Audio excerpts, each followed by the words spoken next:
Hi everyone, in front of me I have Mr. Jack. It's Simon here, and I'm going to take you through this two-player game from Hurricane. This first came out around 2006. It's had about 4 other iterations, Mr. Jack Pocket and Mr. Jack New York, which is one of the more recent ones. And having first played actually Mr. Jack in Manhattan, Mr. Jack in New York, this is actually the original, and I'm really keen to show you what it's about.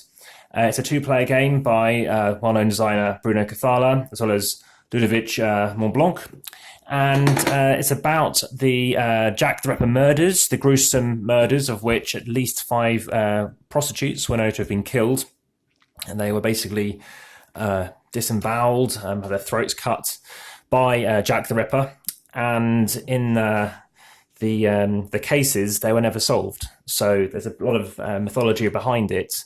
And as you might see on the box, we have Sherlock Holmes. These murders happened 1888 to 1891, and it was actually a journalist who sort of came up with the name of Mr. Jack, or in fact Jack the Ripper, and they think they kind of glamorized it. So more murders were then committed, not necessarily by Jack the Ripper, but the theme of this game is around trying to find Jack the Ripper.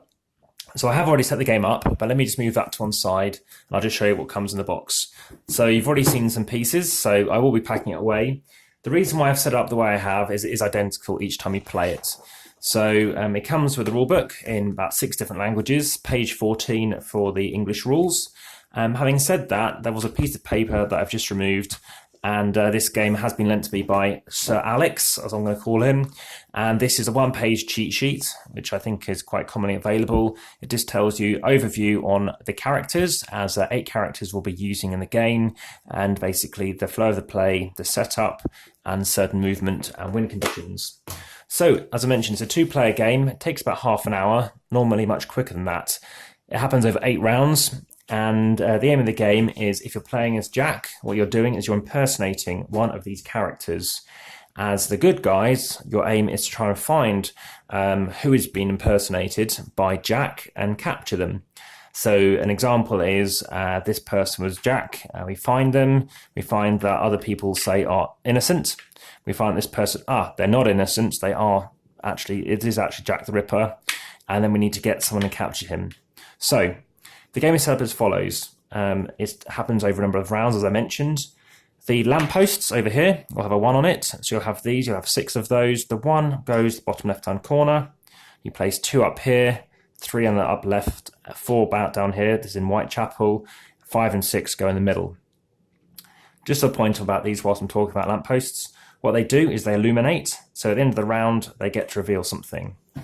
Additionally, at the end of this round, this lamp will disappear. So I'll show you that in a moment. You have various characters. So what do these characters do? Well, we do have some knowledge around the fact that we have sort of the mysterious and wonderful and exotic and legendary Sherlock Holmes, and we have certain characters. But before we talk about characters, Jack needs to pick somebody. So Jack has the same characters, but what they're going to do is basically take one of the 8. So you have 1, 2, 3, 4, 5, 6, 7. I'm sure there's an 8th one there. I think it was different. 8. So they're going to say, I don't know, let's play it's this person. So Lestrade has been impersonated by Jack the Ripper. So they take this secretly and place it off to the side. The rest of them are also secret, so the good guys don't know who it is.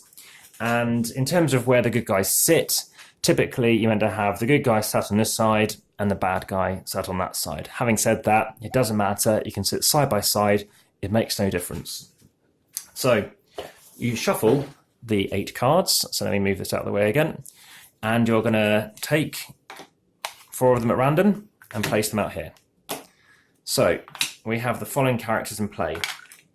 In the first round, that first day, should we call it, the good guys in yellow again, they get to pick a character. Then Jack will be picking 2, and then the good guys pick a character again. So on your turn, you're going to be picking one of these characters. Something that all 8 have in common is movement of 1 to 3, in this case 4. So you must move your character at least once. So we don't know who Jack is. We could be moving Jack, but as an example, we can be moving Sergeant Goodley. So Sergeant Goodley is this guy over here, he's black, he can go 1, 2, 3 as an example, and then he can call a whistle towards him. So everybody else can move up to 3 spaces, a total of 3 hexes. So he could move 1, 2, 3. He could go 1, 2, 3. So there's lots of options out there as to what people could do. Early on, it's tricky to see why you might want to draw somebody there. The positive is what Jack's trying to do is escape. He's trying to escape through one of these exits. These 2 are blocked by the police, so it's important to maybe be aware of that as Jack. So the aim of the game is for the good guys to capture Jack. Jack wins if he hasn't been correctly identified. So Jack wins if the good guys, the police, incorrectly identify, saying, I think you're this person. If you're wrong, they flip it over, then the good guys lose. Also, if he escapes down one here, then Jack wins, and of course the good guys lose. And finally, if he hasn't been identified. So you need to make sure you find him. So that's how you play him. This person over here is Sherlock Holmes. The illustrious Sherlock Holmes, again, 1, 2, up to 3 spaces. Anything can be crossed apart from gardens, buildings, and that's pretty much it. You can move through these like lampposts and what are they called? Manhole covers, but it costs you extra movement to go down there. So I'll come on to that in a moment. But Sherlock Holmes, what he does is he looks through here, he grabs one of these, and he secretly looks, so I know it's not this chap who looks a lot like the designer, Bruno Cathala. So he's not playing William Gull, who basically worked as a physician, apparently, for the Queen. So we know it's not him, which happened in the last game I played, funny enough. So say I've picked that character. Now, the baddie, he gets 2 turns. Now, what John Watson does, John H. Watson, of course, fantastic aid to Sherlock Holmes, he moves 1, 2, 3, and then he shines a light in one direction. And what that does is it literally, at the end of this round, which I'll come on to, can reveal who is or isn't innocent, as an example.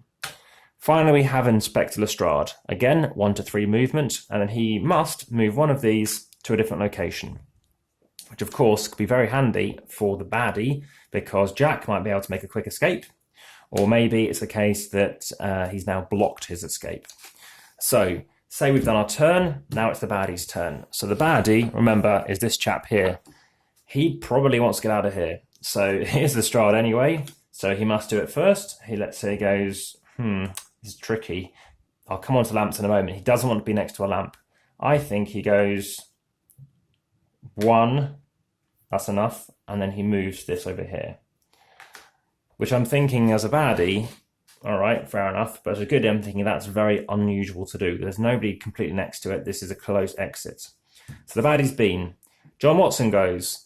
He could choose John Watson or he could choose the sergeant. In this instance, I think he calls John Watson to go 1, 2, 3. He can't shine a light on here in case he was going to, so he's now safe. So he's played that character, and now it's back to the good guys. He blows the whistle. He thinks this is unusual, so he does draw that character closer. He draws this person again, there and there, because it's within 3. So he moves 3 hexes, 1, 2, 3, closer to the whistle. So that is the end of round 1. These cards go off to the side, and now we go through the phase of who's next to somebody. If somebody is next to somebody else, they get asked, are you innocent? And if the person says, yep, I'm innocent, then it's fine. They get revealed, and now I know that as a good guy, this couldn't be Jack the Ripper's impersonation. So if you're next to somebody else, you get revealed as being innocent. If you're next to a lamp, you also get revealed. This person is next to this person. He reveals because they say, no, I'm not that person either. This person is secret. There is a lamp here, but it's out of use. This person is next to this person. Let's do him first. Also, he's next to a lamp. And this person, well, actually, no, you've got me. I am Jack the Ripper. So this is basically a witness thing, and it's kind of saying, yeah, you've seen me. This isn't too important in the game. We basically know that that's who he is now. So now it's the good guys trying to capture him. All he needs to do is do that, and the good guys have won. So now we've got 4 cards. So this is the second round. This moves on. The first lamp disappears. So now we have these 4 characters, and now what is the baddie going to do? He can't move them. It's one of the 4's already been used. So we know that we're going to get caught. Very tricky. Luckily, these guys can't jump on him. This woman could go through things though. So she can go 1, 2, 3 and capture him. That's the only person who's close enough to get him presently. So I think we do make an escape. So we go 1, 2, 3, 4. You can't land on the same space as somebody else to end your movement. So I've done that. Or the baddie has. Now the good guys, can they reach him? I don't think they can. 1, 2, 3, no. What they can do is switch places. So they're going to go next and they go, So we want to try and line this up. 1, 2, 3. It's not going to work. We have orange. Can orange do it? 1, 2. What I want to do is try and swap them over, which might work to get to yellow. So we could do this. 1, 2, swap them over. So now they've gone, something like that. And now he is going to go, boom, and done it. So the good team have just won. Now what I did there was I was showing you everything that could happen really in the game, aside from maybe getting out. We've gone through all the characters. The only character we didn't show you was the fact that if he'd moved, he gets to light a lamp anywhere where he likes somewhere. So he's trying to illuminate and get people together.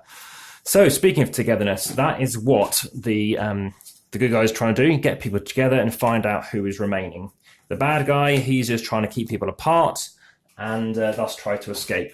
So by setting up the game, hopefully that makes sense. They obviously have specific locations where they start. They've obviously worked that out. I do think people do tend to win or lose in I only played 2 games of this actually, in that second or third round. I think that third, in fact, it was the 4th round that Jack was caught. When I played before, I won at that time as well actually, and I played as Jack and I managed to escape by switching with somebody and jumping away. So it's I do find the game good. I think it's very good. I think it's 7 out of 10. I think I'm usually always willing to play it. I think it does go fast. I think half an hour on the box makes a lot of sense. I haven't played, as I said, the pocket version. Be keen to see how that works. The other side of the map, just to show you, isn't anything.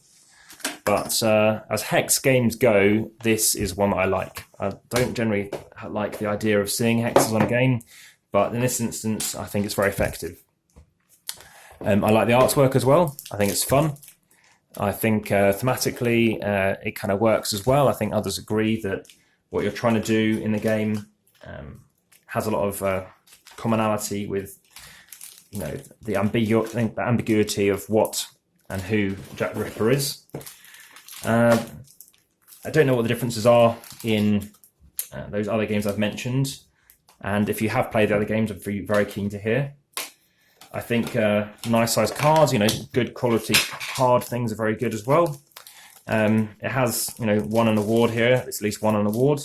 It is set in Whitechapel. I mean, I don't know how, even though I've been to Whitechapel a number of times, I don't know how similar it is to the actual location. But no, it's a game I've heard about for a number of years, and it's something I'm being quite familiar with. In terms of other Sherlock games, there's another one I want to show you, which is also 2-player by a company in Barcelona, and I look forward to bringing that to you. So that's called, I think, Sherlock and Mycroft. But as a game that only takes half an hour, it's something I think you might want to check out. It really depends on the group, though. It depends on if the person you're playing with is into a game that involves a bit of deduction and working and thinking things out. But it comes in under a kilo. And it says 9+, that's, I think, probably about right. You do need to think, kind of turn ahead or extra character you're picking up. But I think it's quite innovative, and I recommend you check it out. So that is Mr. Jack. Thank you very much for watching, and look forward to subscribing and seeing more videos soon. Hit that bell icon to see the latest videos first. Cheers then. Bye-bye.